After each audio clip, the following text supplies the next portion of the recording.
அருட்பெருஞ்சோதி அருட்பெருஞ்சோதி தனிப்பெரும் கருணை அருட்பெருஞ்சோதி.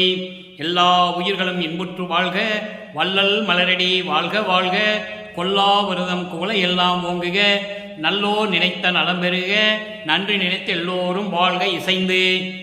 உலக மக்களே, அறிவார்ந்த அன்பர்களே, ஆண்மைநேய ஒருமைப்பாடுடைய அன்பர்களே, வல்லப்பமான நமக்கு அருளிய திருவெற்பாவில் 3ஆம் திருமுறையில் காதல் சிறப்புக்கு கதுவா மாண்பு என்ற பதிகத்தில் இருக்கின்ற பாடலுடைய விளக்கங்களை பார்த்து கொண்டிருக்கிறோம். காதல் சிறப்பு கதுவா மாண்பு என்பது இறைவன் மீது கொண்டுள்ள காதல் எவ்வளவு சிறப்பானது என்றும், அந்த காதல் குற்றமற்ற காதல், உண்மையான காதல் என்றும் சொல்லுவதுதான் காதல் சிறப்பு கதுவா மாண்பு என்று பொருள். கதுவா என்பது குற்றமில்லாத, பொய் இல்லாத உண்மையான காதல் என்று பொருள். காதல் சிறப்பு கதுவா மாண்பு என்று நாம் பார்க்க வேண்டிய பாடல் 7வது பாடல். மொத்தம் அந்த பதிகத்திலே 12 பாடல்களை கொண்டது. இதுவரை 6 பாடலுடைய விளக்கங்களை நாம் பார்த்திருக்கிறோம். ஒவ்வொரு பாடலிலும் இந்த சமயங்களும் மதங்களும் மார்க்கங்களும் சூழ்ந்திருந்த காலகட்டங்களில், அந்த காலகட்டங்களில் இருந்தவர்களெல்லாம் சமயத்தை சேர்ந்தவர்கள், மதங்களை சேர்ந்தவர்கள், மார்க்கங்களை சேர்ந்தவர்கள், இவர்களெல்லாம் இறைவனை எந்தெந்த பெயரை வைத்து அழைத்துக் கொண்டிருந்தார்கள் என்பதையும், இறைவனுடைய அருள் வல்லமைகளையும் எப்படியெல்லாம் போற்றி பாடினார்கள் என்பதையும், அதே நிலையில் இருந்து கொண்டு வல்லற்பமான அவர்களும் இறைவன் வந்து ஆட்கொள்ளாத வரையில், அதாவது இந்த மண்ணுலகிற்கு ஏன் வருவிக்க விட்டோம் என்ற தெரியாத நிலை, இறைவன் வந்து ஆட்கொள்ளாத நிலையில் வல்லப்பெருமான் அவர்களும் ஏற்கனவே பாடியவர்களைப் போல இறைவனை பற்றி இவரும் பாடுகிறார். இது உண்மை, திருவெற்பாவில் நாம் கண்ட உண்மை. அதன் பிறகு இந்த நிலைகள் எப்படி மாறுகின்றன என்பதையும் பார்க்க வேண்டும். 200 ஆண்டுகளாக இதையே சொல்லிக் கொண்டிருக்கிறார்கள். வள்ளற்பெருமான் உருவ வழிபாடு செய்தவர், மதங்களை சார்ந்திருந்தார், மார்க்கங்களை சார்ந்திருந்தார் என்று சொல்லுகிறார்களே தவிர, அவர் எப்படி இறைவனை ஆட்கொண்டார், இறைவன் வந்து எப்படி ஆட்கொண்டார், இறைவன் ஆட்கொண்ட பிறகு அவருடைய நிலை என்ன என்பதையும் மக்களிடம் சொல்ல வேண்டும். இறைவன் வந்து இந்த மண்ணுலகிற்கு வருவிக்க உற்று 9வது ஆண்டில், நான் ஒவ்வொரு நாளும் இதை கூறிக்கொண்டிருக்கிறேன், ஆண்டாறு 3 ஆண்டில் ஆட்கொண்ட அருள் கடலே என்று சொல்லுவார். அப்போ இந்த மண்ணுலகிற்கு வருவிக்க உற்று 9வது ஆண்டில் வல்லற்பெருமானுக்கு வயது இல்லை, அவர் மரணமில்லா பெருவாழ்வில் இருந்து கொண்டிருக்கின்றவர், ஒவ்வொரு யுகத்திலும் இருந்து கொண்டிருக்கின்றவர், இறைநிலையில் இருந்து கொண்டிருக்கின்றவர். அவரை சொல்லும்போது வயதை குறிப்பிடக்கூடாது என்பது இங்கே நான் சொல்ல கடமைப்பட்டிருக்கிறேன். இந்த மண்ணுலகிற்கு வருவிக்க உற்று 9 ஆண்டுகள் கழித்து இறைவன் ஆட்கொண்ட பிறகு இந்த சமயங்கள், மதங்கள், மார்க்கங்களுடைய நிலை என்ன என்று தெரிகிறது. ஆதியும் அந்தமில்லா தோன்றிய இறைவன் அருட்பெருஞ்சோதியை எப்படியெல்லாம் உருவகப்படுத்தி இருக்கிறார்கள் என்பது அவருக்கு தெரிகிறது. அதன் பிறகு 1ஆம் திருமுறையிலிருந்து 5ஆம் திருமுறை இருக்கின்ற பாடல்களுக்கெல்லாம் 6ஆம் திருமுறையில் விளக்கம் இருக்கிறது. காரணம், சமரச சுத்த சன்மார்க்கத்தை தன் தந்தையிடம் பெற்ற பிறகு, சமரச சுத்த சன்மார்க்க சங்கத்தை தன் தந்தையிடம் பெற்ற பிறகு, இந்த சமயங்களும் மதங்களும் மார்க்கங்களும் மக்களுக்கு தேவையில்லை என்ற நிலை வரும்போது எவ்வளவு தெளிவாக வல்லற்பமானவர்கள் இறைவனை அருட்பெருஞ்சோதி என்று சொல்லுகிறார் என்பதையும் ஒப்பிட்டு பார்த்து கொண்டிருக்கிறோம். அந்த வகையிலே இன்று நாம் பார்க்க வேண்டிய பாடல் காதல் சிறப்பு கதுவா மாண்பு 7வது பாடல். நீங்கள் பாடலை நன்றாக கவனிக்க வேண்டும். அப்படி கவனித்தால்தான் இந்த சமயங்களும் மதங்களும் மார்க்கங்களும் இல்லாத நிலையில் எப்படி இறைவனை போற்றி பாடினார் என்பதையும், சமரச சுத்த சன்மார்க்கத்தை எப்படி பெற்றுக்கொண்டார் என்பதையும், இறைவனிடம் என்ன அளவு, எந்த அளவுக்கு அருளை பெற்றுக்கொண்டார் என்பதையும் நீங்கள் புரிந்து கொள்ள முடியும். இப்போ இந்த பாடலை முதல்ல கவனிங்க. 3ஆம் திருமுறை 17வது பதிகம், காதல் சிறப்புக்கு கதுவா மாண்பு 7வது பாடல். வாழ்வை அளிப்பார், மாடேறி மகிழ்ந்து திரிவார் என்றாலும் தாழ்வை மறுப்பார், பூத கணத்தானை உடையார் என்றாலும் ஊழ்வை அறுப்பார், பேய் கூட்டத்து ஒக்க நடிப்பார் என்றாலும் கால்கொள் முளையாய் நான் அவர் மேல் காதல் ஒளியேன் கனவினுமே. பாடல். தன்னை ஒரு பெண்ணாக உருவகப்படுத்தி, தலைவியாக உருவப்படுத்தி, இறைவனை தலைவனாக உருவகப்படுத்தி அந்த தலைவனிடம் தலைவி காதல் கொள்கிறாள். எப்படிப்பட்ட காதல்! இந்த காதலை பார்த்து தாய் சொல்லுகிறாள். இது 16வது பதியத்திலே பார்த்தோம். தாய் சொல்லுகிறாள், அவனுக்கு உண்ண உணவு இல்லை, உடுக்க உடை இல்லை, இருக்க இடம் இல்லை, மண்டை ஓடுகளை தலையில் அணிந்து கொண்டு சுற்றித் திரிந்து கொண்டிருக்கிறான். அவனை காதலித்து நீ என்ன வாழ்வில் பயனை பெறப் போகிறாய் என்று சொல்லுவது போல அந்த 16வது பதிகத்திலே நமக்கு அருளி இருக்கிறார்கள். இது 17வது பதிகம். தாய் சொல்லதை கேட்காமல் இறைவன் மீது காதல் கொண்டு தாய் சொல்லுவதை கேட்காமல் இறைவனை காதலித்து தோழியிடம் சொல்லுகிறாள், அதாவது செவிலித்தாயிடம் சொல்லுகிறாள். இதுவரைக்கும் 3ஆம் திருமனுடைய நிலை சரியே கிரிய யோகம் என்ற 12 நிலைகள் இருக்கின்ற வரைக்கும் ஒரு நிலை. செவிலித்தாயிடம் மட்டும் கூறுவது. செவிலித்தாய் தாயிடம் வந்து சொல்லுகிறார் மகளுடைய நிலையை. அந்த தாய் செவிலிக்கு சொல்லுகிறாள். அது 6ஆம் திருமுறை. அப்போ இறைவன் வல்லப்பமானவர்கள் சமரச சுத்த சன்மார்க்கத்தை தன் தந்தையிடமிருந்து பெற்றுக்கொண்டார். அதை ஒப்பிட்டு பார்த்து கொண்டிருக்கிறோம். இப்போ இந்த பாடலில் பாருங்க, வாழ்வை அளிப்பார். வாழ்வு என்பது மோட்ச வீடு, மோட்ச நிலை, உயர்ந்த நிலை, மோட்ச நிலையை கொடுப்பவர். மாடு ஏறி மகிழ்ந்து திரிவார். மாடு என்பது காளை வாகனம். காளை வாகனத்தின் மீது ஏறி திரிந்து கொண்டிருப்பார் என்றாலும் இருந்தாலும் நான் அவன் மீது காதல் கொண்டுள்ளேன் என்று சொல்கிறார். வாழ்வை அளிப்பார், மாடேறி மகிழ்ந்து திரிவார் என்றாலும் தாழ்வை மறுப்பார். தாழ்வு என்பது இழிந்த நிலைகள். இழிந்த நிலைகள், துன்பங்கள், பழி சொற்கள், இடர்கள் எல்லாவற்றையும் நீக்குவார். அடுத்து சொல்ற பாருங்க, பூதகணத்தானை உடையார். பூதகணம் என்பது 5 பூதங்களை கொண்டவர். நிலம், நீர், நெருப்பு, காற்று, ஆகாயம். இந்த 5 பூதகணங்களை கொண்டவர். தன்னிடம் இருந்த இந்த 5 பூதங்களும் அதாவது ஆன்ம தத்துவத்தில் வரும். 24 தத்துவத்திலே இது ஒரு 5 தத்துவங்கள். அதைதான் 5 தத்துவங்களில் தன்னிடம் இருந்த 5 தத்துவங்களை பிரம்மன் என்ற ஒரு பதத்தலைவனை உருவாக்கி அவனிடம் கொடுக்கிறார், செயலாற்றும்படி செய்கிறார். இது நம்ம திருவருட்பாவில் கண்ட உண்மை. இவர்களெல்லாம் ஆண்டது சரியில்லை என்ற காரணத்தினால்தான் சமரச சுத்த சன்மார்க்கத்தை நிறுவி அதை செயலாற்றுவதற்காக ஒரு மகனை ஒரு தாயின் வழியாக மண்ணிலுக்கு வருவிக்க செய்தார். நீங்கள் நன்றாக புரிந்து கொள்ள வேண்டும். அப்படிப்பட்ட அந்த பூத கணங்கள் தலைவர்களை உடையவர் என்றாலும் ஊழ்வை அறுப்பார். ஊழ்வு என்பது ஊழ்வினைகள். ஊழ்வினைகள் என்பது 3 விதங்கள் சேர்ந்தது. சஞ்சீதம், பிராரத்தம், அகாமியம். சஞ்சீதம் என்பது பல பிறவிகளிலே செய்த கர்ம வினைகள். பிராரத்தம் என்பது போன பிறவியிலே செய்த கர்ம வினைகள். அகாமியம் என்பது இந்த பிறவியிலே தெரிந்தோ தெரியாமலோ செய்த ஊழ்வினைகள். இவற்றையெல்லாம் நீக்குவர் என்றாலும், பேய் கூட்டத்து ஒக்க நடிப்பார் என்றாலும், மயானக்கரையிலே சுடுகாட்டிலே பேய்களோடு சரிசமமாக நடனமாடுவார் என்றாலும், இப்படியெல்லாம் இறைவனை வர்ணித்தார்கள். சமயங்களிலும் மதங்களிலும் மார்க்கங்களிலும் இப்படியெல்லாம் இறைவனை சொன்னார்கள். அதை தான் வல்லபெருமானும் கூறுகிறார். அதன் பிறகு சமரச சுத்த சன்மார்க்கத்தை பெற்ற பிறகு உண்மையான இறைவன், இயற்கை உண்மை விளக்க கடவுளாகிய ஆதியும் அந்தமில்லாமல் தோன்றிய அருப்பெருஞ்சோதியை எப்படி சொல்லுகிறார் என்பதை நீங்கள் தெளிவாக தெரிந்து கொள்ளலாம். அப்போ அப்படியெல்லாம் நடிப்பார் என்றாலும் கால்கொள் முளையாய். கால்கொள் முளையாய் என்பது அழகான இளம் பெண்ணை என்று அர்த்தம். முளை என்பது மார்பகங்கள் என்று சொல்லுவார்கள். ஆனால் சமரச சுத்த சன்மார்க்கத்தை விளக்கம் என்றால் அழகான மார்பகங்களை உடைய இளம் பெண்ணை என்று சொல்ல வேண்டும். அழகான மார்புகளை உடைய கவர்ச்சியான அழகு உடைய இளம் பெண்ணே, நான் அவர் மீது உண்டுள்ள காதலை நான் விட முடியாது, மறுக்க முடியாது. நீ என் தாயிடம் போய் சொல்லு என்று சொல்லி செவிலித்தாயிடம் சொல்லுகிறாள். இதுவரைக்கும் 3ஆம் திருமுறையுடைய நிலைகள் 12 நிலைகளுக்குள்ள இருக்கின்ற நிலைகள். இப்ப சொல்லியாச்சு. மகள் காதலிக்கிறதை தாய் மறுக்கிறாள், வேண்டாம் என்று சொல்லுகிறாள். மகள் கேட்கவில்லை. மகள் இறைவனுடைய பெருமையை தோழியிடம் சொல்லுகிறாள், அதாவது செவிலித்தாயிடம் சொல்லுகிறாள்.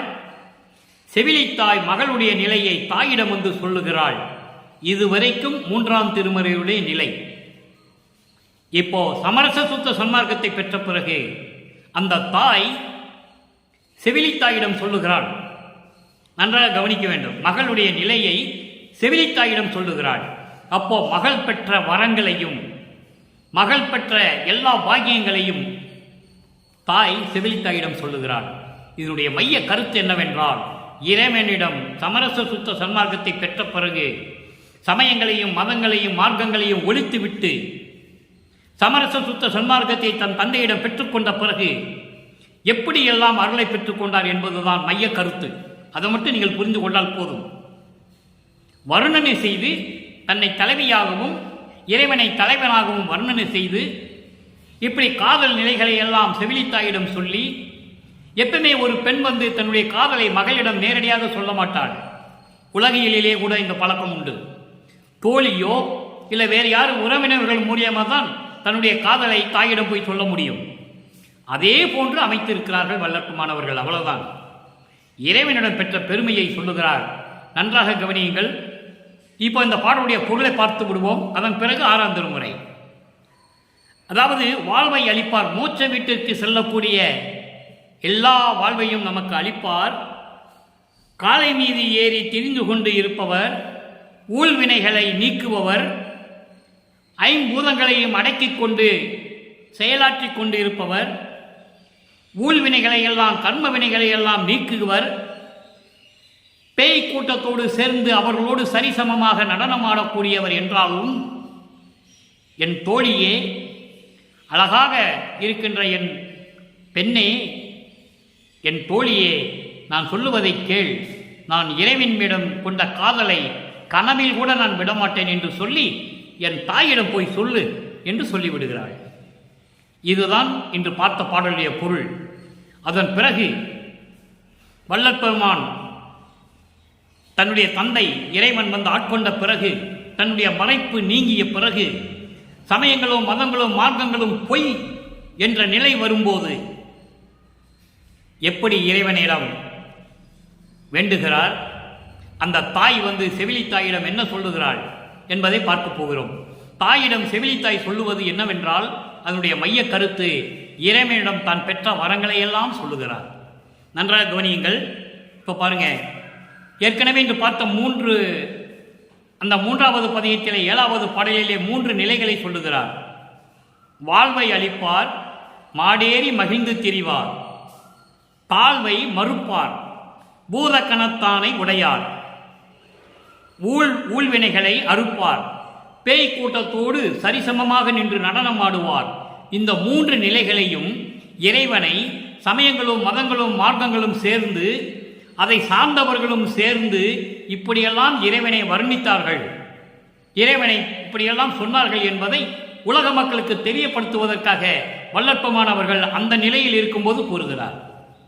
அதன் பிறகு இறைவன் வந்து ஆண்டு கொண்ட பிறகு, சமரச சுத்த சன்மார்க்கத்தை பெற்ற பிறகு, தந்தையிடமிருந்து பெற்ற பிறகு எப்படி கூறுகிறார் என்பதை பார்க்க போகிறோம். நன்றாக கவனியுங்கள். 6ஆம் திருமுறை 79வது பதிகம், நற்றாய் செவிலிக்கு கூறல்.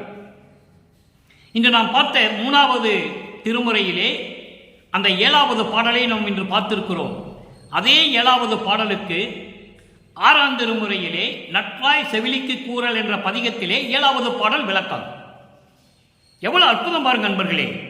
இறைவனுடைய தயவும் கருணம் இல்லை என்றால் இந்த விளக்கமெல்லாம் சொல்ல முடியாது. நல்லா கவனிங்க. இறைவனை எப்படி சொல்றார் பாருங்க. அங்க மாடு மீது, அதாவது காளை மீது ஏறி வருவார் என்று சொல்லுவார், பேய் கூட்டத்தோடு சேர்ந்து நடனமாடுகிறார் என்று சொல்லுவார்.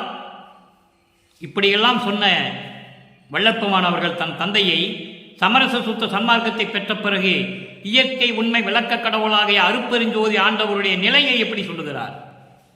கனகமாமன்றில் நடம்புரி பதங்கள் கண்டனன் கண்டனன் என்றால் தாய் செவிலித்தாய்க்கு சொல்லுகிறாள். செவிலித்தாய் வந்து மகளுடைய நிலையை தாயிடம் கோல் மூட்டுகிறாள். உன் மகள் இப்படியெல்லாம் திரிந்து கொண்டிருக்கிறாள் என்று சொல்லுகிறாள். அது சமயங்களும் மதங்களும் மார்க்கங்களும் சார்ந்த நிலையில். சமரச சுத்த சன்மார்க்கத்தை பெற்ற பிறகு அதே தாய் செவிலித்தாயிடம் சொல்லுகிறாள் மகளுடைய நிலையை, அதாவது வல்லற்பமான அந்த நிலையை சொல்லுகிறார். கனகமாமன்றில் நடம்புரி பதங்கள் கண்டனன் கண்டனன் என்றாள். பொற்சபையிலே அருளடனம் செய்து கொண்டிருக்கின்ற திருவடிகளை நான் பார்த்தேன் என்று சொன்னால், அனக சிற்சபையில் ஒரு பெரும்பதி என் அன்பிலே கலந்தனன் என்றாள். அனக சிற்சபை என்பது சன்மார்க்க சுத்த சன்மார்க்க சபை, புண்ணிய சபை என்று சொல்லுவார்கள். புண்ணியம் என்பது சிவநெறியில் இருக்கின்றது. சிவநெறி இங்கே என்பது சமரச சுத்த சன்மார்க்க நெறியில் இருக்கக்கூடிய சிற்றபையில் ஒரு பெரும்பதி அருப்பெருஞ்சோதி, அவரை தான் பெரும்பதி என்று சொல்லுவார். அந்த ஒரு பெரும்பதி என் அன்பிலே கலந்தனன் என்றார். அப்படிப்பட்ட அருப்பெருஞ்சோதி ஆண்டவர் என் அன்பிலே கலந்து கொண்டார் என்றால், தினகரன், நல்ல கவனிங்க, தினகரன் சோமாக்கினி எல்லாம் எனக்கே செயல் செய்ய தந்தனன் என்றார். தினகரன் என்பது சூரியன், சோமாக்கினி என்பது அக்னி. அக்னி, சூரியன், சந்திரன், 3 ஒளிப்பொருள்கள். இங்கே சூரியனையும் அக்னி மட்டும் சொல்லுகிறாள். தினகரன் என்பது சூரியன், சோமாக்கினி என்பது அக்னி. இந்த சூரியனும் அக்னியும் எல்லாம் எனக்கே செயல் செய்ய தந்தனை, என் கட்டளைப்படிதான் இயங்க வேண்டும் என்று சொல்லி அருளை கொடுத்தாய். எவ்வளவு அற்புதம் பாருங்க. இது வரைக்கும் யாராவது சொல்லியிருக்காங்களா? வல்லப்பெருமான் சூரியனும் அக்னியும் எனக்கு என் கட்டளையின்படிதான் வேலை செய்கின்றன என்று யாராவது உங்களிடம் சொல்லியிருக்கிறார்களா? இல்லை, சொல்லவில்லை. அப்போ சூரியனும் அக்னியும் எல்லாம் எனக்கே செயல் செய்ய தந்தனை, என் கட்டளையின்படி இயக்குவதற்காக அப்படிப்பட்ட அருளை எனக்கு கொடுத்தாய் என்றால், தனக்கரத்து எனைத்தான் தழுவினான் என்றால், தனக்கரத்து என்பது அருள் கரங்கள். இறைவனுடைய அருள் கரங்களால் என்னை தழுவினான் என்றால், தவத்தினால் பெற்ற நம் தனையே. தனம் என்பது பெண், தனயன் என்பது மகன். தனயன் என்றால் மகன், தனை அப்படி என்றால் பெண். நான் பெற்ற பெண் சொல்லுகிறாள், நான் தவத்தால் பெற்ற என் பெண் சொல்லுகிறாள், எப்படிப்பட்ட இறைவனை பார்த்திருக்கிறாள், எனக்கு பெருவிதமாக இருக்கிறது என்று தாய் சொல்லுகிறாள், சம்மதிக்கிறாள். அப்போ இறைவன் பெற்ற வரம் என்ன? வளர்ப்பமானவர்கள் பெற்ற வரம் கனகமாமன்றில் நடம்புரி பதங்கள் கண்டனன் கண்டனன் என்று சொல்லுகிறார். கனக சிற்றவையில் ஒரு பெரும்பதி என் அன்பிலே கலந்து விட்டான் என்று சொல்லுகிறார். தினகரனும் சோமாக்கினியும் சூரியனும் அக்னியும் நான் இட்ட கட்டளைப்படிதான் இயங்குகின்றார்கள் என்று சொல்லுகிறார். அப்படிப்பட்ட அருளை கொடுத்து விட்டாய் என்று சொல்லுகிறார். என் அருள் கரங்களால் என்னை தழுவி அணைத்துக் கொண்டான் என்று சொல்லுகிறார். இதையெல்லாம் ஒரு தாய் தன் பெண்ணை பற்றி செவிலித்தாயிடம் சொல்லுவது போல நமக்கு அருளியிருக்கிறார்கள். எவ்வளவு அற்புதம் அன்பர்களே, பாருங்க. ஒரு இடத்துல சொல்லுவார், 1ஆம் திருமுறையிலே ரவியின் பல்லை இருத்தவர் என்று சொல்லுவார். சூரியனுடைய பல்லை உடைத்தவன் அருட்பெருஞ்சோதி என்று சொல்லுவார். காரணம், ஆணவத்தினால் செருக்கினால் அருட்பெருஞ்சோதி ஆண்டவருடைய கட்டளைப்படி இயங்காததனால், ஏன் இப்படி செயல்படுகிறாய் என்று கேட்கும் பொழுது ஆணவத்தினாலும் அகங்காரத்தினாலும் பேசியதனால், நான் இல்லை என்றால் இந்த உலகம் இருண்டு விடும் என்று சொன்னதினால் சூரியனை நிற்க வைத்து பல்லை உடைத்தவர் என்று சொல்லுவார். திருவிற்பாவிலே உண்டு. ஆதாரங்கள் இல்லாமல் பேச முடியாது, யாராலையும் மறுக்கவும் முடியாது. அப்படிப்பட்ட சூரியனும் அக்னியும் நான் சொல்ற கட்டளைப்படிதான் இயங்குகின்றன, அந்த அளவுக்கு எனக்கு அருளை கொடுத்தாய் என்று சொல்லுகிறார். அடுத்து பாருங்க. சரி, இப்போ சமரச சுத்த சன்மார்க்கத்தை பெற்ற பிறகு தன்னுடைய நிலையையெல்லாம் வல்லப்பெருமான் சொல்லுகிறார். அதனுடைய பலன்களை எல்லாம் சொல்ல வேண்டும். ஏனென்றால் தாய் திருப்தி அடைய வேண்டும். எப்படி சொல்றார் பாருங்க. 82வது பதிகம் அருட்பெருஞ்சோதி அடைவு, 7வது பாடல். 3ஆம் திருமுறையிலே அந்த பதிகத்தில் இருக்கின்ற 7வது பாடலுக்கு இங்கே பொருள் இருக்கிறது. அருட்பெருஞ்சோதி அடைவு 7வது பாடல். மறப்பேன் அலேன் உன்னை ஒரு கணமேனும், மறப்பேன் அலேன் உன்னை ஒரு கணமேனும், மறக்கில் அன்றே இறப்பேன், அது சத்தியம் சத்தியம் சத்தியம் இசைத்தேன். நான் உன்னை ஒரு கணப்பொழுது கூட, ஒரு நொழிப்பொழுது கூட நான் உன்னை மறக்க மாட்டேன். அப்படி நான் மறந்துவிட்டால் நான் இறந்து விடுவேன். இது சத்தியம் சத்தியம் சத்தியம் என்று சொன்னேன். பிறப்பே தவிர்த்து சொன்ன உடனே தந்தை வருகிறார். பிறப்பை தவிர்த்து என்னை ஆட்கொண்டு அமுதம் பெரிது அளித்த, அமுதம் பெரிது, எல்லா அருள்களையும், அமுதம் பெரிது என்பது எல்லா அருள்களையும் எனக்கு கொடுத்த சிறப்பே, அருட்பெருஞ்சோதியே. அருட்பெருஞ்சோதியை தான் சிறப்பே என்று சொல்லுகிறார். இறைவனை சொல்லுகிறார், சிறப்பான இறைவன் என்று சொல்லுகிறார். அருட்பெருஞ்சோதி மன்றோங்கும் செல்லும் சுடரே. மன்றோங்கும் என்பது சத்திய ஞான சபையிலே அருளாட்சி செய்து கொண்டிருக்கின்ற, சுடர் போன்று ஒளிந்து கொண்டிருக்கின்ற அருட்பெருஞ்சோதி ஆண்டவரே என்று சொல்லுகிறார். அடுத்த பாடல், இப்போ இறைவனுக்கு அடிமையாக வேண்டும், அடிமை பேறு. இறைவனை அருள்களையெல்லாம் பெற்று இறைவனுடைய அடிமையை பெறுவது எவ்வளவு பெரிய பாக்கியம். 7வது பாடல் 83வது பதிகம். தேர்ந்தேன் தெளிந்தேன். எவ்வளவு விளக்கம் இருக்கு தெரியுமா அந்த வரியில? தேர்ந்தேன் தெளிந்தேன் சிவமே பொருள் என உள் ஓர்ந்தேன், அருள் அமுதம் உண்கின்றேன், சார்ந்தேன் சிற்றம்பலத்தில் எல்லாம் வல்லானை, அவன் அருளால் எம்பலத்து எல்லாம் வல்லன் ஆனேன். இது பாடல். தேர்ந்தேன், கண்டுகொண்டேன், தெரிந்து கொண்டேன், நீ யார் என்பதை தெரிந்து கொண்டேன். நீ என்னை ஆட்கொள்ளாத வரையில் என்னுடைய நிலை எனக்கு தெரியாது. என்னை நீ ஆட்கொண்ட பிறகு நான் இந்த பிரபஞ்சத்தை பற்றி எல்லாவற்றையும் தெரிந்து கொண்டேன், தெளிந்தேன், தெளிவாக இருக்கின்றேன். எனக்கு எந்த விதமான குழப்பமும் இல்லை, ஐயம் இல்லை, சந்தேகம் இல்லை. நான் தெளிவாக இருக்கின்றேன். சிவமே பொருள் என உள் ஓர்ந்தேன். சிவமே பொருள் என்பது அருட்பெருஞ்சோதிதான் கடவுள் என்பதை என் உள்ளத்தில் நான் நினைக்கின்றேன். எவ்வளவு அற்புதமா சொல்றார் பாருங்க. சிவமே பொருள் என உள் ஓர்ந்தேன், அருள் அமுதம் உண்கின்றேன். அன்பர்களே, இந்த வரி அற்புதமான வரி. வள்ளற்பெருமான் உணவு உண்டதில்லை. நல்லா கவனிக்கணும் நீங்க. சிறு வயதிலே உணவு உண்டது கூட அவர் உடலிலே சேராது. ஏனால் அவருக்கு மறைப்பு இருந்தது. அவர் ஏன் உண்ணுகின்றோம் என்ற நிலை அவருக்கு தெரியாது. அது தத்துவ சித்தி. அந்த உணவு அவர் உடலில் சேராது. தெளிவாக சொல்லுகிறார். தத்துவ சித்தியிலே இருந்ததெல்லாம் அப்படித்தான். வள்ளற்பெருமான் சாதாரண குழந்தையாக பிறந்து சாதாரண மனிதர்களோடு இருந்தது அல்ல அவர். அவர் இறைவனால் வருவிக்கவுற்ற இறைவன், குழந்தை இறைவன், குழந்தை இறைவன், குழந்தையாகவே வருவிக்கவுற்றவர். அற்புதமாக இருக்கும் திருவருட்பாவில் எல்லா உண்மைகளும் உண்டு. யார் மக்களிடம் சொல்லவில்லை, மறைத்து விட்டார்கள். வள்ளற்பெருமானுடைய இறைநிலையை, கடவுள் நிலையை, இந்த பிரபஞ்சத்தை தான் அவர்தான் இயக்குகிறார். பிரம்மனும் திருமாலும் இறந்த நிலையை யாருமே மக்களிடம் சொல்லவில்லை. வள்ளற்பெருமான் தெளிவாக சொல்லுகிறார். ஆக, ஓர்ந்தேன், அருள் அமுதம் உண்ணுகின்றேன், சார்ந்தேன் சிற்றம்பலத்தில் எல்லாம் வல்லானை. சிற்றம்பலத்தில் இருக்கின்ற இறைவனை நான் சேர்ந்து கொண்டேன். அவன் அருளால், அவனுடைய அருளால் எம்பலத்து எல்லாம் வல்லனானேன். எல்லாருக்கும் வல்லவனானேன். எல்லாருக்கும், மாணவர்கள், தேவர்கள், முக்கர்கள், சித்தர்கள், மூவர்கள், யாவர்கள், யாராக இருந்தாலும் சரி, எல்லாரை விட நான் வல்லவனானேன் என்று சொல்லுகிறார். மூவரும் தேவரும் முத்தரும் சித்தரும் யாவரும் பெற்றிடாயில் என கலித்தனை. அகவலிலே கடைசியிலே சொல்லுவார். இறுதியிலே அந்த பாடல் வரும். அப்படிப்பட்ட இறைவன் நமது வள்ளற்பெருமானவர்கள். அடுத்து 84வது பதிகம். உத்தரஞான சிதம்பரம் ஆலை. உத்தரஞான சிதம்பரம் என்பது வடலூர். அங்கு திருவொற்றியூரில் இருக்கிற இறைவனை சொல்லுவார். சமயங்களும் மதங்களும் மார்க்கங்களும் எல்லாம் சேர்ந்து கொண்டு அந்த மார்க்கங்களை தழுவிய அத்தனை பேரும், எத்தனையோ பேர் வந்தார்கள்.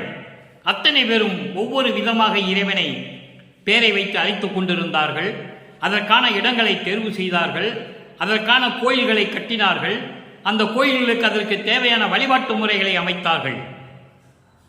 சமயங்களும் மதங்களும் மார்க்கங்களும் ஒளிந்த பிறகு, அந்த 4 யுகங்களும் முடிந்த பிறகு, கிரேதயுகம், திரேதயுகம், துவாரயுகம், கலியுகம் முடிந்து விட்டது. இந்த யுகங்கள் முடிந்த பிறகு, சமரச சுத்த சன்மார்க்க காலம் தொடங்கிய பிறகு, வள்ளற்பெருமான் வருவிக்கு உற்ற பிறகு, உத்தரஞான சிதம்பரத்தை சொல்லுகிறார். வடலூர் சத்திய ஞான சபையை சொல்லுகிறார். நல்லா கவனிங்க. குரு நெறிக்கே என்னை கூட்டிக் கொடுத்தது. உத்தரஞான சிதம்பரத்தினுடைய சிறப்பு என்ன? வடலூரில் சத்தியஞான சபையில் இருக்கின்ற இறைவனுடைய சிறப்பு என்ன சொல்லுகிறார். இது சமரச சுத்த சன்மார்க்க சத்திய சங்கத்தை மகனிடம் தந்தை கொடுத்த பிறகு, மகன் தந்தையிடமிருந்து பெற்ற பிறகு, சத்தியஞான சபையை கட்டிய பிறகு, நிறுவிய பிறகு, குரு நெறிக்கே என்னை கூட்டிக் கொடுத்தது. குரு நெறி கொல்லா நெறியே குருவருள் நெறி என எனக்கு பல்கால் பகர்ந்த மெய் சிவமே என்று சொல்லுவார். சிவத்தையே மெய் சிவம் என்று சொல்லுவார். மெய் சிவம் என்பது அருப்பெருஞ்சோதி, அதான் சிவமே பொருள் என்று சொன்னார். அருப்பெருஞ்சோதி தான் மெய் சிவம், உண்மையான சிவம், இயற்கை உண்மை விளக்க கடவுள். அப்போ குரு நெறிக்கே என்னை அழைத்து சென்றது. கொல்லா நெறியே குருவருள் நெறி என பல்கால் எனக்கு பகிர்ந்த மெய் சிவமே. அப்படிப்பட்ட குரு நெறியை எனக்கு கொடுத்தது. சொல்ல முடியாது, கூற அரிதாம், சொல்ல முடியாது. எப்படி சொல்லுவது? பெருநெறிக்கே சென்ற பேருக்கு கிடைப்பது, பெருநெறிக்கே சென்ற பேருக்கு கிடைப்பது, சமரச சுத்த சன்மார்க்கத்தை சேர்ந்தவர்களுக்கு கிடைக்க வேண்டிய கொடுத்தது, கிடைக்க வேண்டியது கிடைத்தது. நல்லா கவனிக்கணும். நீங்க எல்லாத்துக்கும் சொல்லல, எல்லா உயிர்களும் இம்புட்டு வாழ்கன்னு சொன்னாரு, உண்மை, அது வேறு விஷயம்.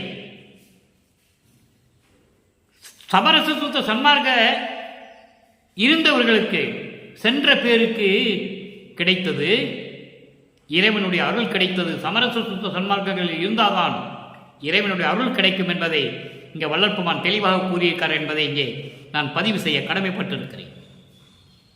பேய் உலக கருநெறிக்கேற்றவர் காணருக்கரியது. அடுத்து சொல்லிட்டாருல, சமரச சுத்த சன்மார்க்க சங்கம் சார்ந்து இருந்தால் அவர்களுக்கு என்ன கிடைக்கும்? இறைவனுடைய அருள் கிடைக்கும், அருள் செல்வம் கிடைக்கும், மோட்ச வீடு கிடைக்கும், மரணமில்லா பெருவாழ்வு கிடைக்கும், எல்லாமே கிடைக்கும். அதே நேரத்தில் பேய் உலக கருநெறி, கருநெறிக்கு ஏற்றவர் காணருக்கரியது. கருநெறி என்பது பேய் உலகத்தில் இருக்கின்ற இந்த உலகத்தில் இருக்கின்ற மக்கள் கருநெறிக்கேற்றவர். கருநெறி என்பது சமயங்களையும் மதங்களையும் மார்க்கங்களையும் சார்ந்த நெறிகள். சமயங்களையும் மதங்களையும் மார்க்கங்களையும் சார்ந்த நெறிகளை கொண்டவர்களுக்கு காணருக்கு அரியது. அவங்களால பார்க்க ஓட முடியாது. காணருக்கு அரியது, காட்டுகின்ற திருநெறிக்கே ஏற்கின்றது. இறைவன் கொடுக்கிற அருள் நெறியை எங்கே பெறுவது? உத்தரஞான சிதம்பரமே.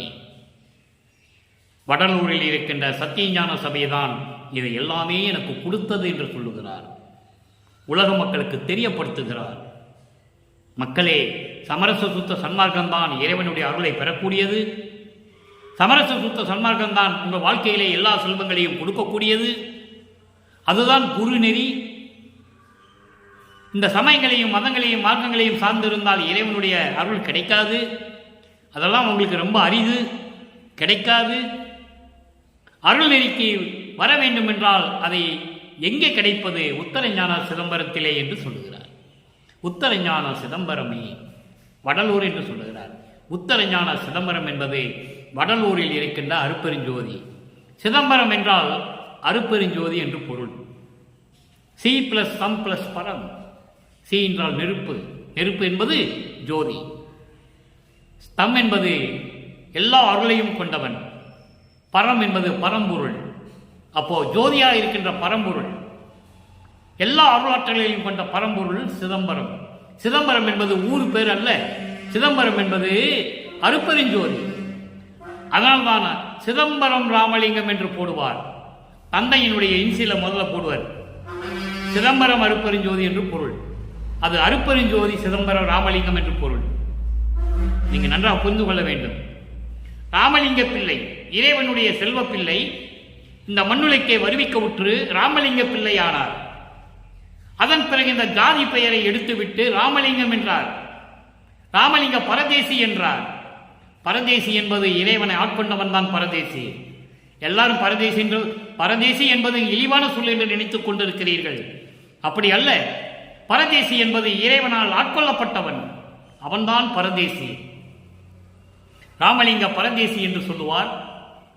அப்புறம் சிதம்பரம் ராமலிங்கம் என்று சொல்லுவார். சமரச சுத்த சன்மார்க்கத்தை பெற்ற பிறகு சிதம்பரம் ராமலிங்கம் அருப்பெருஞ்சோதி ராமலிங்கம் அருப்பெருஞ்சோதி ஆகிவிட்டார் என்று சொல்லுகிறார். அடுத்து பாருங்க நண்பர்களே, எவ்வளவு பெரிய விளக்கம் இருக்கு பாருங்க. சிதம்பரம் என்பதற்கு இன்னும் நிறைய விளக்கம் இருக்கு, நான் சொல்ல முடியும், நேரம் நமக்கு பற்றாது. சிதம்பரம் என்ற பெயரை, அந்த பெயரை வைத்து 5 மணி நேரம் பேசலாம், அவ்வளவு விளக்கங்கள் இருக்கின்றன. அருப்பெருஞ்சோதி என்று சொல்லிவிட்டாலே அங்கே ஜீவகாரண்யம் வர வேண்டும், இந்திரிய ஒழுக்கம், கர்ண ஒழுக்கம், ஜீவ ஒழுக்கம், ஆன்ம ஒழுக்கம் வர வேண்டும், தத்துவங்களை வென்று எப்படி ஏமசித்தி அடைவது என்று சொல்ல வேண்டும். இவ்வளவும் சிதம்பரம் என்ற பெயரிலே இருக்கிறது. சிதம்பரம் என்பது அருப்பெருஞ்சோதி. அதை ஒரு நாளைக்கு நான் விளக்கமாக சொல்றேன். அடுத்து பாருங்க 87 கைமாறு இன்மை. சரி, இப்போ மதங்களும் சமயங்களும் மார்க்கங்களும் சார்ந்த நிலையில் எப்படியெல்லாம் இந்த 4 யுகங்களிலும் இறைவனை வர்ணித்தார்கள், அதே போன்று வல்லற்பமானவர்களும் சமயங்களும் மதங்களும் மார்க்கங்களும் சார்ந்து இருந்த காலகட்டங்களில் தான் யார் என்று தெரியாத நிலையில் குழந்தையாக இருந்த பருவத்தில் இறைவன் வந்து ஆட்கொண்டாத வரையில் எப்படி இறைவனை அழைத்தார் என்பதையும் பார்த்தோம். இப்போ இதெல்லாம் பெற்ற பிறகு இறைவனிடத்துக்கு பெற்றதுக்கு நான் என்ன கைமாறு செய்ய போகிறேன் என்பதை சொல்லுகிறார். 87 கைமாறு இன்மை 7வது பாடல். 3ஆம் திருமுறையில் இருக்கின்ற பாடலுக்கு இங்கே விளக்கம் இருக்கிறது. மதியை கெடுத்து மரண என்னும் வழக்கை பெருக்கி இடர்படும் ஓர் விதியை குறித்த சமய நெறி மேவாது. நல்லா கவனிக்க நண்பர்களே, சாதாரண விஷயம் அல்ல. சமய நெறி மேவாது என்னை தடுத்து அருளாம் பதியை கருதி சன்மார்க்க பயன் பெற்றிட சொல்லிட்டாரா இங்க. சன்மார்க்க பயன் பெற்றிட என் உள் கலந்து கதியை கொடுத்தாய், நிந்தனக்கு கைமாறி ஏது கொடுப்பேனே. மதியை கெடுத்து என்பது அறிவை கெடுத்து அறியாமையை புகுத்தி, எப்படி சொல்ற பாருங்க, அறிவை கெடுத்து அறியாமையை புகுத்தி மரணம் என்னும் ஒரு வழக்கை பெருக்கி அதையே ஒரு நெறியாக்கி குறித்த சமய நெறி மேவாது. அப்ப சமய நெறியில் இருந்தால் அறியாமையில் தான் இருக்கணும், அறிவு இருக்காது, மரணம் வந்துடும். அதை அந்த சமய நெறியை மேவாது, என்னை அடைய செய்யாது, என்னை தடுத்து. இதை தான் கொடிப்பாட்டிலே சொல்வார், நான் அடிக்கடி சொல்லுவதுண்டு. வெறிக்கும் சமய குழியில் விளைந்தேன், தன்னை விழாத வகை மறித்து ஒரு பேரறிவு அளித்த வள்ளல் கொடியை என்று சொல்லுவார். அதை தான் இங்கு சொல்லுகிறார். அப்படிப்பட்ட நெறி சமய நெறி. ஆக சமய நெறி மேவாது, அதை அடைய செய்யாது, என்னை தடுத்து அருளாம் பதியை கருதி, அருள் என்ற ஒரு இடத்தை எனக்கு கொடுப்பதற்காக. பதி என்பது இங்கு இடம், வாழ்கின்ற இடம், அருள் இருக்கின்ற இடம், அருள் பதியை என்று சொல்லுகிறார். அருள் பதி என்பது அருள் இருக்கின்ற இடம், அருள் வாழ்கின்ற இடம். எந்த இடம்? சன்மார்க்க பயன் பெற்றிட, சமரச சுத்த சன்மார்க்க பயனை பெற்றிட என் உள் கலந்து கதியை கொடுத்தாய், என் உள்ளத்திலே கலந்து எனக்கு அருளை கொடுத்தாய், அடைக்கலம் கொடுத்தாய். எப்படி வேண்டாம் சொல்லலாம். அடைக்கலம் கொடுத்தாய், அருளை கொடுத்தாய், என்னை அணைத்துக் கொண்டாய், நிந்தனக்கு கைமாறி ஏது கொடுப்பேனே என்று சொல்கிறார். அடுத்து திரு அருள் கொடை. சரி, என்னென்ன வரத்தை பெற்றுக்கொள்ள சொல்லணும்ல. இப்போ இந்த உலகையில் எல்லாம் நினைச்சிட்டு இருக்காங்க, கலியுகம் முடிஞ்சு போச்சு, இன்னமும் நினைச்சிட்டு இருக்காங்க நம்மளை படைத்தது பிரம்மன், நம்மளை காத்து கொண்டிருப்பவன் திருமால், இப்படியெல்லாம் நினைச்சிட்டு இருக்காங்க. ஏன்னா மக்கள் மீது குற்றம் இல்லை, சொல்லவில்லை, யாரும் மக்களிடம் சொல்லவில்லை. திருவற்பாவிலே வல்லற்பமான் கூறியதை மக்களிடம் சொல்லவில்லை. இங்க சொல்லுகிறார் பாருங்கள். நான்முகன் திரு அருட்கொடை 89வது பதிகம் 7வது பாடல். நான்முகன் நாரணன் முதலாம் 5 தொழில் நயந்து அளித்தாய், மேன்மை பெறும் அருட்பெருஞ்சோதி திருவமுதம் வியந்து அளித்தாய், பான்மையொரு நின் அடையார் சபை நடுவே பதித்து அருளி தேன்மையோடு வளர்க்கின்றாய், சிற்சபையில் நடிக்கின்றாய். அற்புதமான பாடல். இந்த பிரம்மனு, திருமாலு, ருத்திரன், மகேஸ்வரன், சதாசிவம், இந்த 5 பேர் செய்கின்ற தொழிலை எனக்கே கொடுத்தாய். அப்போ இப்ப யார் செஞ்சுக்கிட்டு இருக்குது? உங்களை படைச்சது யாரு? வல்லற்பெருமான். 30/1/1874 இரவு 12 மணியிலிருந்து இந்த உயிர்களை படைத்து இந்த பிரபஞ்சத்தை இயக்கிக் கொண்டிருப்பது வள்ளல் பெருமான் என்பதை இங்கு நான் பதிவு செய்ய கடமைப்பட்டிருக்கிறேன். அது எனது கடமை. வள்ளலார் ஊழியன் என்ற அந்த தன்மையோடு நான் சொல்லுகிறேன். எனக்கு இறைவன் தயவோடும் கருணையோடும் 6 திருமுறைகளையும் எனக்கு விளக்கம் கொடுத்திருக்கிறார். அதைதான் உங்களிடம் பேசிக் கொண்டிருக்கிறேன். இதில் என் காரியம் ஒன்றுமில்லை. எல்லாம் அவன் செயல், எல்லாம் வள்ளல் பெருமான் செயல், என் தந்தையினுடைய செயல். இங்க பாருங்க, இப்படி 5 தொழிலையும் எனக்கே கொடுத்து விட்டாய். அப்போ உங்களை படைத்தவன் வள்ளல் பெருமான், இந்த பிரபஞ்சத்தை இயக்கிக் கொண்டிருப்பவர் வள்ளல் பெருமான் என்பதை நீங்கள் புரிந்து கொள்ள வேண்டும். மேன்மை பெறும் அருட்ஜோதி திருவமுதம் உயர்ந்தளித்தாய். உயர்ந்த நிலையில் இருக்கின்ற அருப்பெருஞ்சோதியை எனக்கு கொடுத்து விட்டாய். அருப்பெருஞ்சோதி என்ற அருள் அமுதத்தை எனக்கு கொடுத்தாய். அப்போ இறைவனிடமிருந்து அருப்பெருஞ்சோதியை வாங்கியதை சொல்லுகிறார். திரு அருள் செங்கோலாட்சி செலுத்துவோம் என்று சொல்லுவார். அடுத்து பாருங்க, பான்மை உரு நின் அடியார் சபை நடுவே நிறுத்தி. பான்மை உரு என்பது நின் அடியார் சபை, சமரச சுத்த சன்மார்க்க சங்கத்தை சேர்ந்த சாதுக்களுடைய அந்த சபை நடுவே என்னை நிறுத்தி பதித்து என்றால் என்னை நிறுத்தி அருளி தேன்மையோடு வளர்க்கின்றாய். தேன்மையோடு என்பது அன்போடும் கருணையோடும் தயவோடும், அன்போடும் தயவோடும் கருணையோடும் என்னை வளர்க்கின்றாய், சிற்சபையில் நடிக்கின்றாய் என்று சொல்லுகிறார். அன்பர்களே, இறுதியான ஒரே விளக்கம். அன்பர்களே, ஏற்கனவே நான் கூறியது போல விளக்கம் சொல்ல வேண்டும் என்றால் சொல்லிக்கொண்டே போகலாம், நமக்கு நேரம் போதவில்லையே. கடைசி ஒரு விளக்கம், அனுபவ சித்தி 91வது பதிகம் 6ஆம் திருமுறை அனுபவ சித்தி 7வது பாடல். இறைவனிலிருந்து பெற்றுக்கொண்ட அருளைகளும் அனுபவமாக சொல்லுகிறார். இந்த பிரபஞ்சத்தில் எந்த முனிவனும் எந்த ரிஷியும் சொன்னதில்லை, நான் இப்படியெல்லாம் அருளை பெற்றுக்கொண்டேன், இறைவனானேன் என்று யாருமே சொன்னதில்லை. நினைத்து பாருங்கள் அன்பர்களே, நீங்கள் கற்றவர்களாக இருக்கலாம், அறிஞர்களாக இருக்கலாம், நீங்கள் சிந்தித்து பாருங்கள். எந்த நூலை வேணாலும் எடுத்துக் கொள்ளுங்கள், யாரும் சொன்னதில்லை. நமது தந்தை, நமது இறைவன் வள்ளல் பெருமான் அவர்கள் சொல்லுகிறார், வாட்டமெல்லாம் தவிர்ந்தேன், அருள் பேரொளி வாய்க்க பெற்றேன், கூட்டமெல்லாம் புகழும் அம்பலவானரை கூட பெற்றேன், தேட்டமெல்லாம் வல்ல சித்தி பெற்றேன், இச்சகத்தலத்தே ஆட்டமெல்லாம் விளையாடுகின்றேன், எனக்கு ஆர் சரி, எனக்கு யாரும் நிகரில்லை என்று சொல்லுகிறார். நல்லா கவனிக்கணும் நீங்க. வாட்டமெல்லாம் தவிர்ந்தேன், உன்னால் இந்த மண்ணுலைக்கு வருவிக்க விட்டு எவ்வளவு துன்பங்களையும் துயரங்களையும் அனுபவித்தேன், சொல்ல முடியாது. அல்பாவிலே படிக்கும்போது மனம் உருகும், கண்களிலே கண்ணீர் நீர் பெருகும். எப்படிப்பட்ட இறைவனர் இந்த மண்ணு உலகிற்கு வந்து வருவிக்க விட்டு எப்படியெல்லாம் துன்பப்பட்டிருக்கிறார் என்று நினைக்கும் போது இந்த உள்ளம் உருகும், கண்களிலே நீர் பெருகும், யாராலையும் தடுக்க முடியாது. அப்படிப்பட்ட வாட்டத்தை எல்லாம் நான் தவிர்த்து விட்டேன். எப்படி? என் தந்தை அருப்பெருஞ்சோதி ஆண்டவர் சமரச சுத்த சன்மார்க்க சங்கத்தை என்னிடம் கொடுத்து என்னை ஆட்கொண்டு எல்லாரையும் கொடுத்து விட்டார். அருள் பேரொளி வாய்க்க பெற்றேன், அருப்பெருஞ்சோதியை நான் பெற்றுவிட்டேன். இந்த பிரபஞ்சத்தில் எவனும் சொன்னதில்லை, எந்த முனிவனும் சரி, ரிஷியும் சரி, எந்த மகானும் சரி, யாரும் சொன்னதில்லை. அருப்பெருஞ்சோதியை பெற்றுவிட்டேன், கூட்டமெல்லாம் புகழ் அம்பலவானரை கூட பெற்றேன்.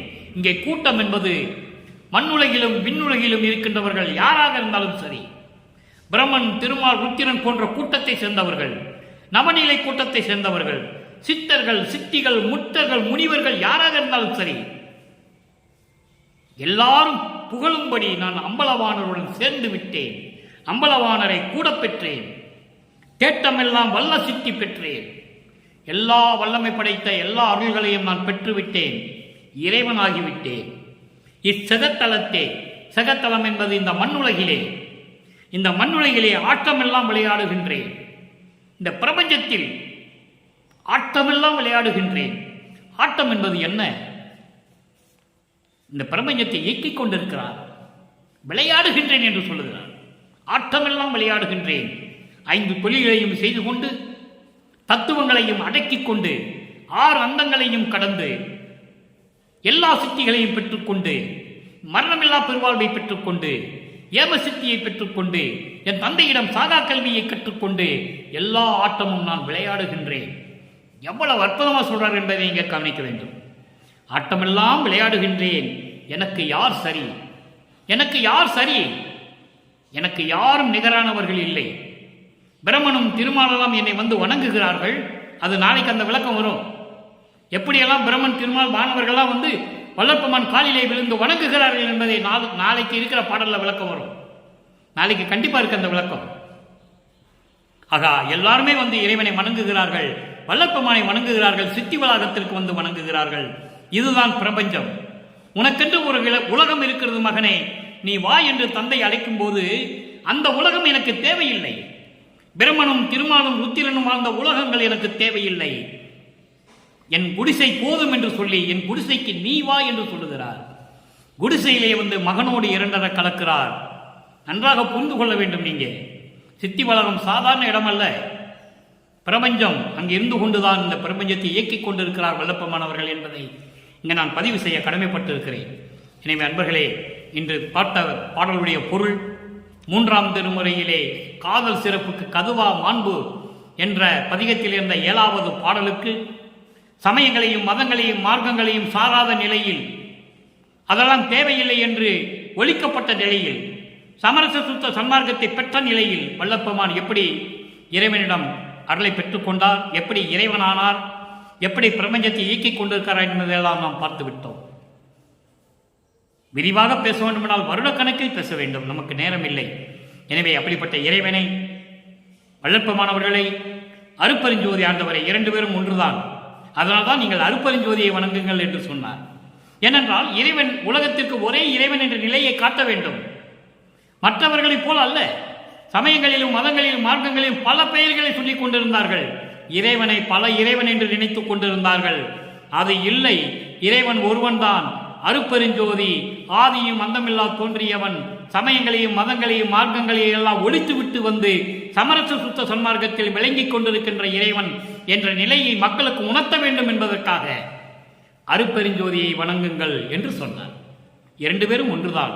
எனவே மகாமந்திரத்தை சொல்லி அருட்பெருஞ்சோதி அருட்பெருஞ்சோதி தனிப்பெருங்கருணை அருட்பெருஞ்சோதி என்ற மகாமந்திரத்தை கூறி கொலையும் புலையும் தவிர்த்து, கொலை என்பது உயிர்களை கொலை செய்வது தவிர்க்க வேண்டும். மாமிச உணவுகளை உட்கொள்ளக்கூடாது. சைவ நெறியில் இருந்து இறைவனை வணங்கி சாதாரண மன்னர்கள் விளக்கிலே தீபமேற்றி வணங்கி நீங்களும் உங்கள் பிள்ளைகளும் மனைவியும் உறவினர்களும் சுற்றத்தார் எல்லாருமே நோய் நொடியின்றி இந்த வையகத்திலே வாழ்வாங்க வாழ வேண்டும் என்று இறைவனுடைய தயவோடையும் கருணையோடையும் வாழ்த்தி இந்த வள்ளலார் ஊழியன் விடைபெறுகிறேன். மீண்டும் நாளை சந்திப்போம். நன்றி, வணக்கம். அருட்பெருஞ்சோதி அருட்பெருஞ்சோதி தனிப்பெரும் கருணை அருட்பெருஞ்சோதி.